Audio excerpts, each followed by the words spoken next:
A tragédia do ônibus espacial Challenger.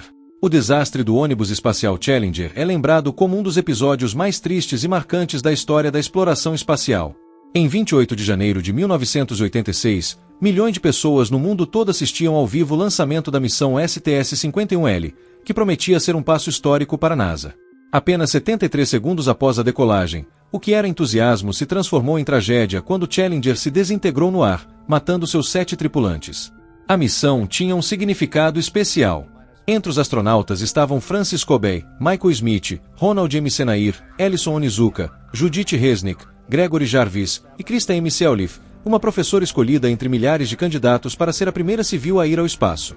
Sua presença simbolizava a união entre ciência e educação, e o lançamento seria transmitido em salas de aula de todo o país. Naquela manhã, as condições climáticas estavam muito frias para um lançamento seguro. O gelo cobria partes da plataforma, e engenheiros alertaram que os O-rings, anéis de vedação dos propulsores sólidos, poderiam falhar. Esses anéis eram responsáveis por impedir o vazamento de gases quentes entre as juntas dos foguetes. Com o frio, o material havia perdido flexibilidade, aumentando o risco de falha. Mesmo com os avisos da empresa Morton Thiokol, fabricante dos propulsores, a NASA decidiu prosseguir. Havia pressão política e de imagem. O programa dos ônibus espaciais era símbolo do orgulho americano, e novos atrasos poderiam ser vistos como fracasso.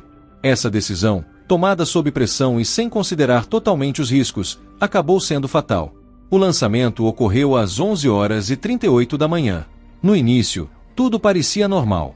Mas, segundos depois, câmeras registraram uma pequena pluma de fumaça branca no propulsor direito, sinal de vazamento. O calor começou a corroer o tanque de combustível, que armazenava hidrogênio e oxigênio líquidos. Às 11h39:13, o tanque cedeu, provocando uma explosão que desintegrou o Challenger. O público, que assistia pela televisão, demorou a entender o que via. A explosão criou uma enorme nuvem de fumaça e 2 rastros separados. Os propulsores continuaram subindo por alguns segundos antes de cair. O choque foi imediato.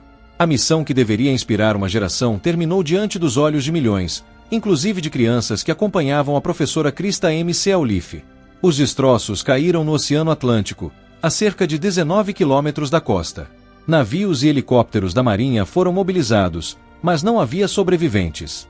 As buscas se estenderam por semanas até que a cabine principal foi localizada a cerca de 28 metros de profundidade. O processo de recuperação dos corpos foi doloroso e exigiu esforço técnico e emocional das equipes envolvidas. O impacto da tragédia foi profundo. Nos Estados Unidos, escolas inteiras estavam reunidas diante da TV para assistir à missão. A explosão, transmitida ao vivo, marcou uma geração e abalou a confiança do público na NASA.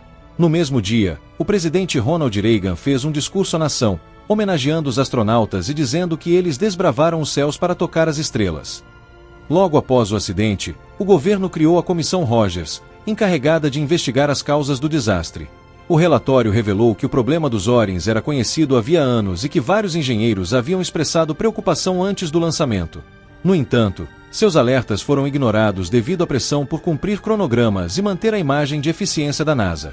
A investigação concluiu que o acidente não foi apenas resultado de uma falha técnica, mas também de uma falha organizacional. A cultura interna da agência favorecia decisões rápidas e hierárquicas, deixando pouco espaço para dúvidas ou discordâncias. A comissão recomendou mudanças profundas, maior transparência, prioridade à segurança e revisão completa dos procedimentos técnicos e administrativos. O programa dos ônibus espaciais ficou suspenso por mais de 2 anos. Nesse período, a NASA redesenhou os propulsores e reformulou seus protocolos de segurança. Em 1988, as missões foram retomadas com o lançamento do Discovery, simbolizando um recomeço, mas com as lições do passado gravadas na memória. O desastre do Challenger marcou o fim de uma era de otimismo inquestionável sobre a exploração espacial.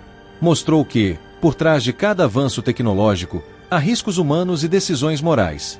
A pressa em inovar não pode sobrepor-se à prudência e ao respeito pela vida. Mesmo décadas depois, a lembrança dos 7 tripulantes continua viva. Seus nomes estão gravados em monumentos, escolas e centros de pesquisa.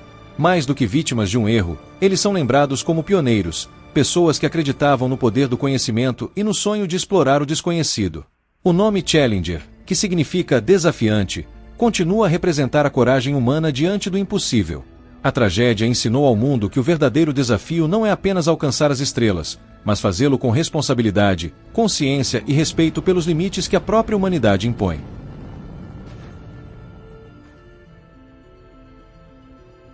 Texto e edição: Alessandro Nunes.